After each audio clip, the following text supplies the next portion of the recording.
I think we all can admit that the world has come a long way in the past 25 plus years. We've seen amazing strides made in technology, cars, music, and so much more. In this time, many events have completely changed the fabric of reality of which we live in. Some for the better,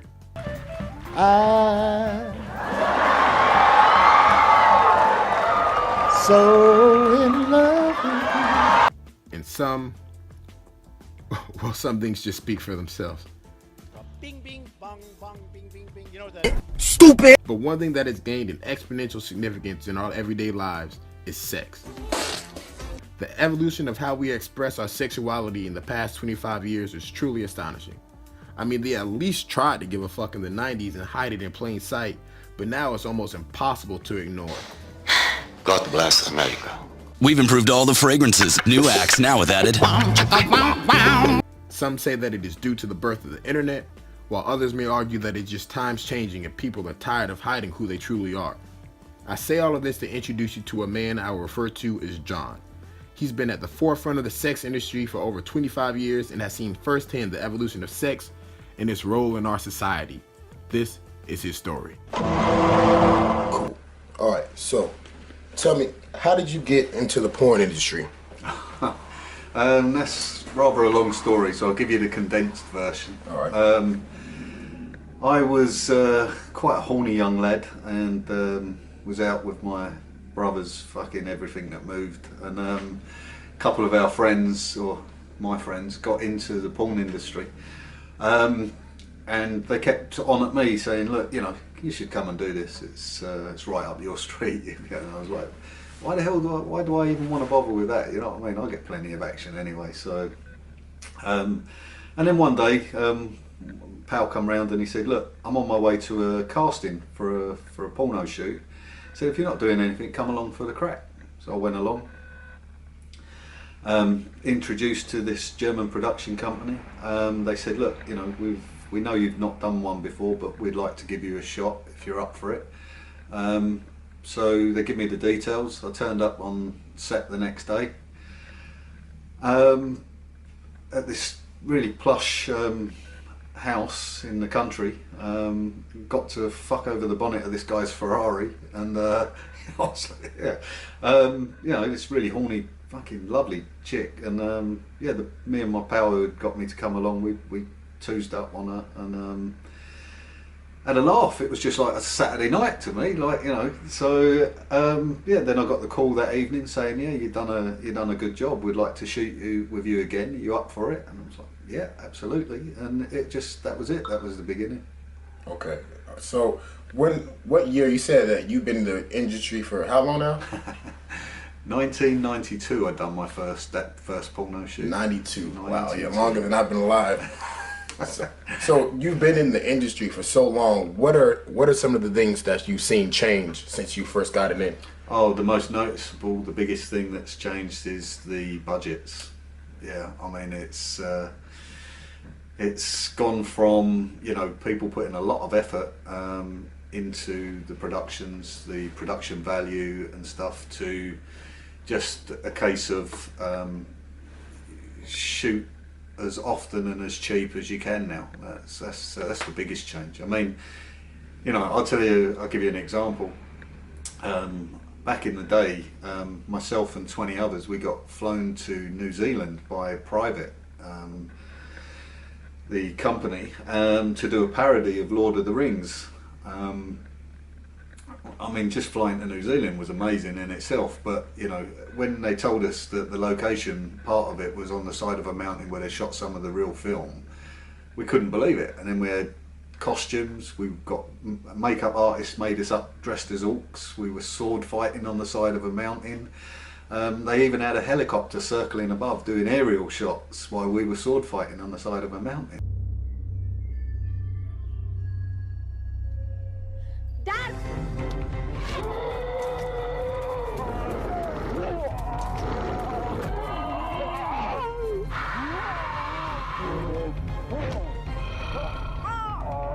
Let's fuck her. Let's kill the bitch first. She kicked me so hard in the balls, I'll not screw him weak. You know, the star of the show was a girl called Sylvia Saint, who was huge, a European performer. She was absolutely huge back then,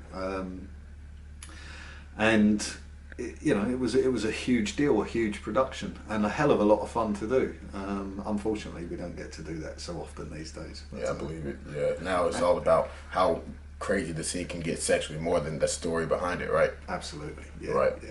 So, what are some of the biggest myths that you hear about male performers in the industry? Like some of the craziest things that just are completely like unbased, just untrue. I don't know. I think one of the things you mean from like Joe Public, not other industry people, what the myths that they perpetuate. I just think they've got this strange misconception that we're a completely different breed of people, and we're basically animals that just want to fuck everything and anything all the time. It's just. But the truth is, we're just regular people. That just happen to have high sex drives, or really enjoy the sex. We've got no inhibitions.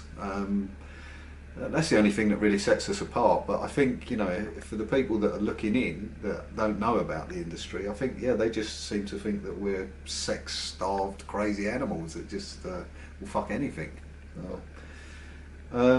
Apart from that, I don't know. I don't really have that many conversations with people outside the industry about the industry. Got fed up with all the judgments and stuff that go with it, and just avoid the subject, to be honest, if I'm talking to people that aren't in the industry. That makes sense. Okay. Now, you had told me that earlier that you had been nominated for an AVN Award. Yeah. Yeah, you said that you went to Las Vegas. Yeah. Tell me more about that. It was really funny. I don't think up until that year, I don't think any UK performers had been nominated for an AVN Award. And myself and one of my best friends, we both got nominated the same year. We flew over to Vegas for the AVN Awards. It was really quite cool to have our names read out by the compere and see our names up on the big screen and stuff. Unfortunately, neither of us won that year. A very well-known chap called Rocco Zafredi, he won it. He seems to win every year.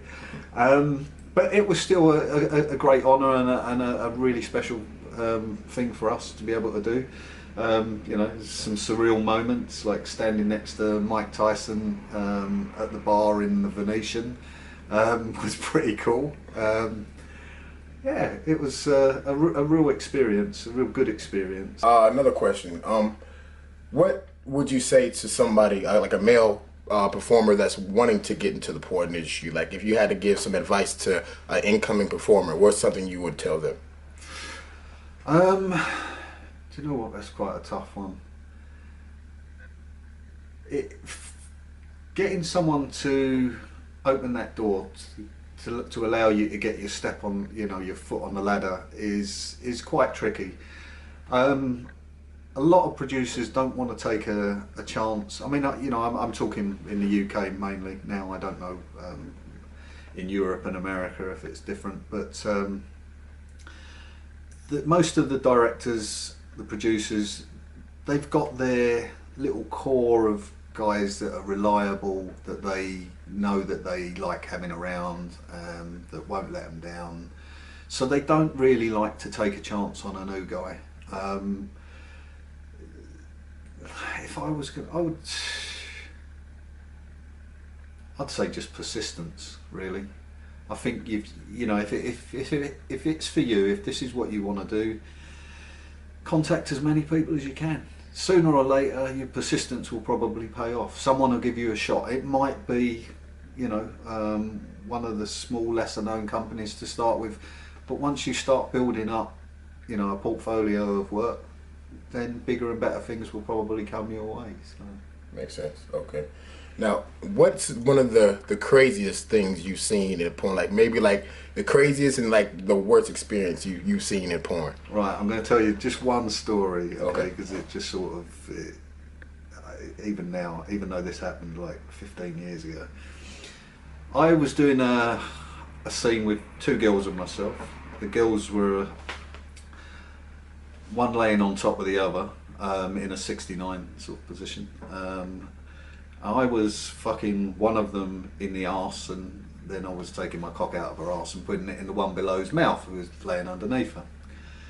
I started to bang away quite vigorously at this girl's arse, and suddenly I just heard...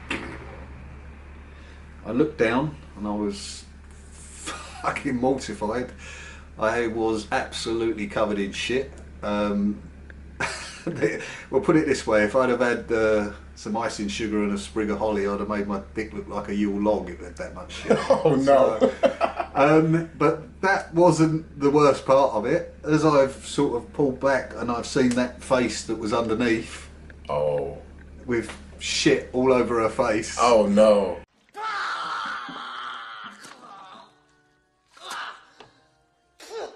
And I've just heard this, well, I've heard the girl who shit herself saying, I'm so sorry, I'm so sorry, I'm so embarrassed, I'm so sorry. And then I just heard this girl underneath her little voice go, it's alright, it's only a bit of shit. I was like, fuck, you know. Wow. And, you know, we had to stop, obviously, clean up, and I had to get myself back in the frame of mind to carry on fucking. You know, there's no bailing. The scene was only half done. I had to forget all of that, get hard again, and get back in and finish that scene. You can do it! So, are there any scenes that you have done on camera that you would not do in your personal life? Probably not. I think the fact that I was so uninhibited and so...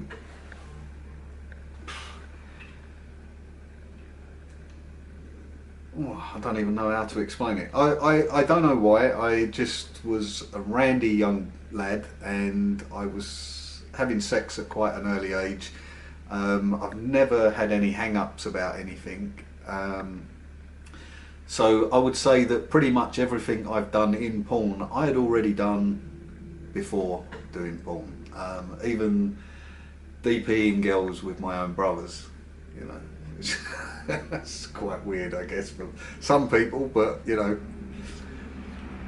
yeah, we just thought it was a laugh. One last question before I let you go. How many girls have you had sex with?